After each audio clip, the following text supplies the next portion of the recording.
Good afternoon. Thank you so much for joining us for our 1 p.m. update on this outside winter storm. Live in the newsroom, I'm Isla Miyabi, and I'm here again with meteorologist Belle Tucker. And we're here to provide you hourly live updates of the latest weather conditions, safety tips, and community information. Now, Belle, what's the weather looking like outside right now? Well, we have moved over to sleet. Pretty earlier this morning, actually, we saw a good transition there. The warm nose actually moved up a little bit sooner than we thought, and people are enjoying it. Here's a few photos that were sent in by two of our viewers, or one of our viewers, or Laura sent in these photos of people enjoying it, skiing on the roads, snowboarding on the roads. So just a few ideas of what you could do with the few inches of snow that we are seeing. So here's a look at some more snow amounts. These are some different areas. Louisa, 3 inches. We've got Hollymead at 4. So typically between 3 to 6 inches is what we're seeing across our viewing area as of right now. And here's an outlook into what we can see later. So as I mentioned, right now we've already transitioned into sleet. That's eventually going to be transitioning into freezing rain. So for the rest of today into early tonight, could see another 3 inches of sleet for the northwestern portions of our viewing area, 1/10 to 1/4 of an inch of ice, and then further south and east, expecting a bit more ice. They're experiencing more freezing rain than we are, with up to an inch of sleet for southern portions. Of course, power outages are possible. The highest risk with that is going to be further south due to the freezing rain. Think of it as a donut. So you have your frosting, that's kind of the glaze, that's the freezing rain, and then the sprinkles on top are the sleet. So the sleet's not really gonna, it's kind of gonna bounce off, not gonna really impact your power lines, but the freezing rain, that's what's gonna be impacting it. And with that, we could see some power outages, so something to be mindful of. Look at your roads right now, your VDOT cameras.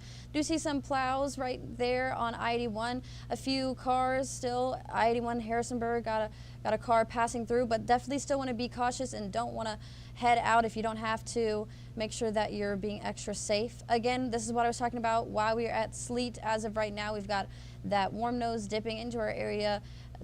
It's melting the snowflakes, and then they're freezing as they're falling down again. When we get freezing rain, we're going to have more of a warm area, and then it's going to freeze on top of your surfaces. So here's a look at your Doppler radar. As of right now, that storm is still making its way further northeast. As you can see, a bit of a gradient there. Snow further north. We've got the mix with sleet and eventually freezing rain further south, and some showers even further south. This storm is impacting a very broad range of states. So let's put this into motion. This is a play-by-play of what we're going to be expecting for the rest of your day today.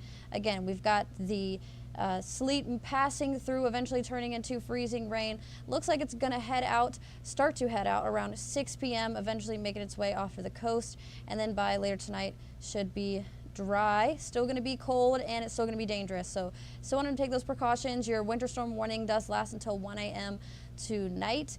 And a look at your current temperatures. Make sure you are bundled up. 19 degrees in Charlottesville, 12 in Harrisonburg, 11 in Stanton. So we are below freezing. Don't want to be outdoors for too long, and that's going to continue into the rest of this week. We're going to have below or at freezing highs, and then look at your lows for each night. They're going to be in the single digits, close to 0. So the ice, the snow, that's not going to really go anywhere. And when we do see a bit of sunshine later this week, refreezing on the roads is definitely going to be a concern. So make sure you're being extra cautious. Thank you so much, Belle. I'm looking forward to that extra sunshine later in this week. But for now, we have 2 more reporters who are brave and out battling the cold right now. Let's take a look at what Kate and Gabby are up to. Elementary, and I want to give you guys just a glimpse at what it looks like over here on this very sleet and snow filled Sunday. I don't know if you guys can hear what I'm hearing, but the sleet is definitely coming down. Here's a look at a plow running through a Winsville road. I was out here for about 10 minutes and only saw 2 vehicles. It's definitely slick and slippery conditions out there. You've probably heard it 10 times already, but I'll say it again for good measure. If you can, stay off the roads and let VDOT crews get to work. I want to give you guys just a quick look at my footprints in the snow right now so you can see how deep it is. At least in Ivy, this is how deep the snow is looking. Now, I've been outside for quite a bit, and I actually haven't seen that many people outside playing in the snow, enjoying it. And I think I know why. It's because right now we're getting a lot of sleet and it's not that pleasant to be out in. It's kind of pelting you a little bit, and as I'm filming this right now, it's gathering on my coat. You can see that right there. Now, the most important thing in these conditions is just to stay safe. So if you can, stay off the roads, stay inside your home, stay warm, make sure you get into those snow snacks. I know I will be later. And just overall, stay safe. This is your sign to stay at home. I promise, as someone that's from up north, you do not want to be out here. And let me kind of reframe that for a second. I love snow. I love cold temperatures. I mean, you guys are probably looking at me and you're like, what is wrong with you? My jacket is half open, no gloves, no scarf. I'm definitely not wearing boots. I love this kind of weather. What I do not love is ice and freezing rain. Now, that's a little bit different, and that's what you're going to be dealing with if you decide to step foot out today. I live in a little bit of an incline, so I slipped even getting to the spot where I am right now. I don't even know where the sidewalk starts and the main road begins. That's how fuzzy and cloudy it is right now. So if you are going to go outside, you do need to be safe and cautious and take it slow. I mean, just to remind you, VDOT, Governor Abigail Spanberger, City Manager Sam Sanders, and Albemarle County, as well as the surrounding counties, have been reminding people to not be on the road. But if you must, you need to make sure that you have the proper gear, the right car to be on the road, and you need to take it slow. This is not like driving on a normal sunny day. So let me show you what I'm dealing with right now. I'm on 5th Street, right near the Wegmans, and it seems like stuff was plowed, but right now the ice and the freezing rain are on top of it, so it's kind of covering it up and it's making it extra slippery. I have seen some people on the road. I've seen fire trucks, I've seen police cars, I've seen pickup trucks. I've also actually seen some runners and some walkers outside, and when I happened to pull them to the side, they said life doesn't stop for them. They actually want to enjoy this weather because they don't get to experience it very often. So I'm going to give 2 claps for them because I respect that. I love people that try something new, even if they're hating it every second. But just also to remind you, we will still have continuing team coverage. We will have our 29 News reporter, Jeanette Hastings and Kendall Hansen, with bigger stories going on around 6 o'clock. I mean, as you can see, I put my hand over my eyes because the freezing rain is coming down, you guys. I also see a lot of emergency units on my left right now, but we will have more continuing coverage. I mean, just to put it in perspective for you how cold it is, because I'm not a great example, we put our heat on 78 degrees at our station. It still is enough to make our 29 News reporter, Jeanette Hastings, freeze. Okay, so she is not enjoying her time right now. Our Southern Belle, Avery Davis, she's staying optimistic about it. Jackson Chalk's from Ohio, so he's kind of used to this as well as I am. And then Kendall Hansen and Kate Nectarline, they're trying to stay positive, but deep down, they're not having the best time, you guys. But we are out here, so you do not have to be. So if you can, get a warm cup of hot chocolate, watch your favorite shows. I mean, in my area, we still have power, so enjoy that because the future is very unforeseeable. So enjoy what you can right now. We're still gonna have team coverage. You can check back in on the 29 News website and 29news.com. For now, Gabby Womack, 29 News. Thank you so much, Kate and Gabby. I'm glad someone's enjoying the cold weather. I could not go outside this morning without layers on, and my hands were freezing. So cold. I literally started to get a little bit hot with the amount of layers that I had on. Me too, while I me was too. walking here. The trek up here was something, and it's the one day I forgot my gloves. So that's too Oh no, bad. I have extra pair. Oh, good to know, good to know. And I'm sure most of us are at home bundled up inside. So let's talk home safety. What is the best way to stay warm during this winter storm? Well, Belle and I, last night, we ended up having a conversation about space heaters, out of all things. So we're gonna go over some additional safety and home heating tips. Now, if you have a space heater, I'm sure you wanna keep it at least 3 feet away from bedding, drapes, furniture, or anything flammable or combustible. And you also want to make sure that when you plug it in, it's plugged in directly to an outlet. Avoid plugging it into extension cords or power strips. And of course, turn them off while you're sleeping. And same with space heaters and candles. You want to make sure that you're watching those at all time. We would recommend using flashlights or lanterns instead. Now, one part that's often overlooked is your pipes. Now let's go to Kendall Hansen, who has all the tips.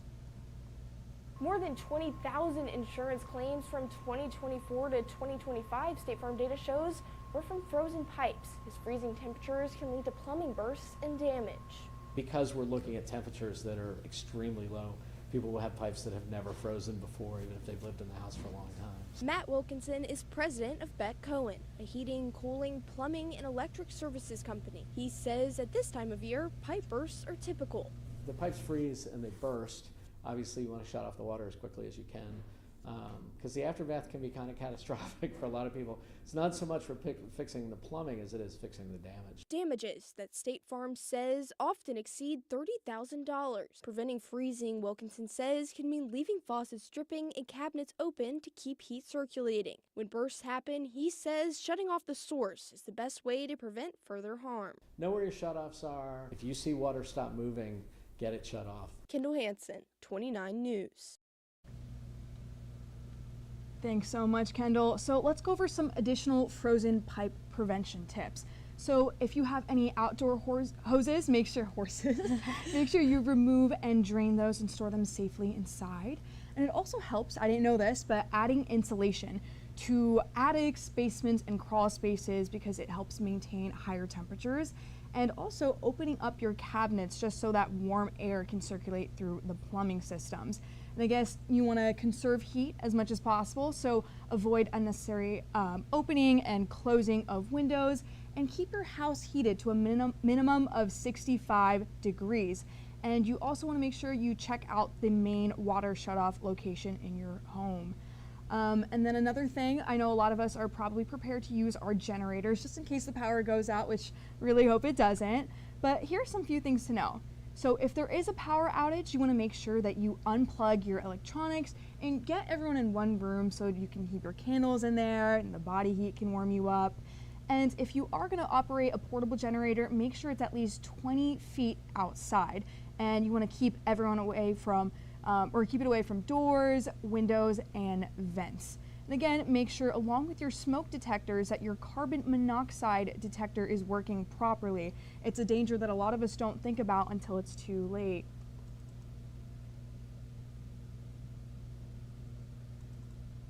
Every year in the U.S., unintentional carbon monoxide poisoning sends more than 100,000 people to the emergency room, hospitalizes more than 14,000 patients, and kills more than 400 people.